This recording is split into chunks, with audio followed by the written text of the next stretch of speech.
Hi, my name's Kelly. I'm a forensic psychologist, and today I want to give you a brief history about the offender personality disorder pathway.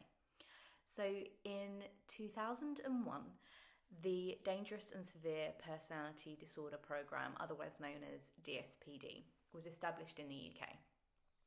So, the purpose of this was to provide services to help manage and to treat offenders who were deemed high risk and who displayed complex interpersonal difficulties and may be diagnosable with a personality disorder and or psychopathy.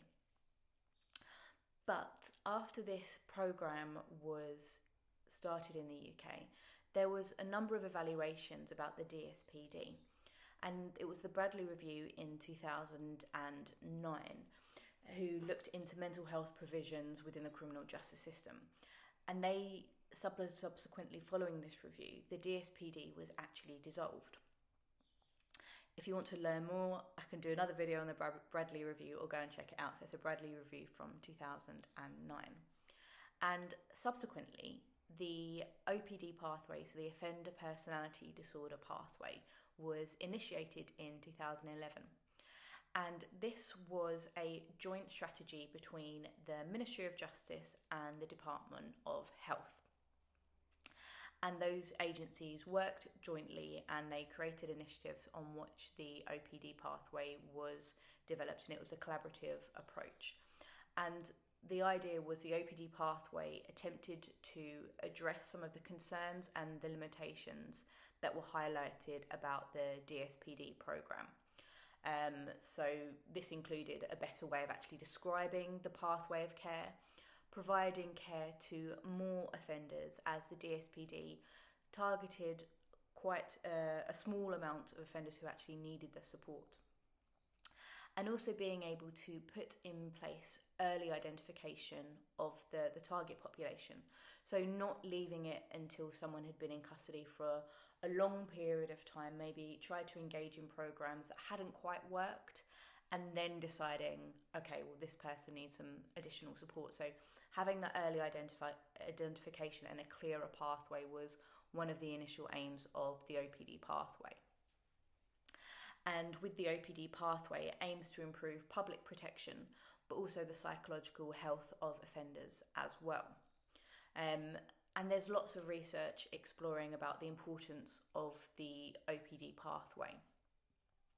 And it's been found that offenders who have been diagnosed with a personality disorder or have problematic personality traits, compared to the counterparts who don't, they've been associated with an increased risk of violent recidivism. There is elevated risks of illness and mortality. There's increased rates of treatment program dropouts. And just those ideas, there is numerous research that has concluded those findings. So it's not just one. So that just made it even more important to show the necessity of providing a service that needed to be put in place to suit an individual's specific needs, and probably at times quite complex needs. And to this day, the OPD pathway remains a jointly commissioned initiative between the NHS and His Majesty's Prison and Probation Service. And the OPD pathway continues to provide a comprehensive kind of wraparound, effective pathway. And all of the services are psychologically informed. And again, it can be people who do have a diagnosis of personality disorder, but also for individuals who have certain personality traits that are creating difficulties for them. And so that is still what the pathway looks at the moment. And as I said, but it's important to note, as we arguably are moving away from a bit of a medical model, that individuals don't have to have a diagnosis to be able to enter the pathway. So that is, I suppose, a brief history of where we're at. If you do have any questions about the OPD pathway, then please drop them in the comments. If you'd like me to do any more videos on this subject, again, then please drop that in the comments. But as always, thank you for watching, and please like and subscribe.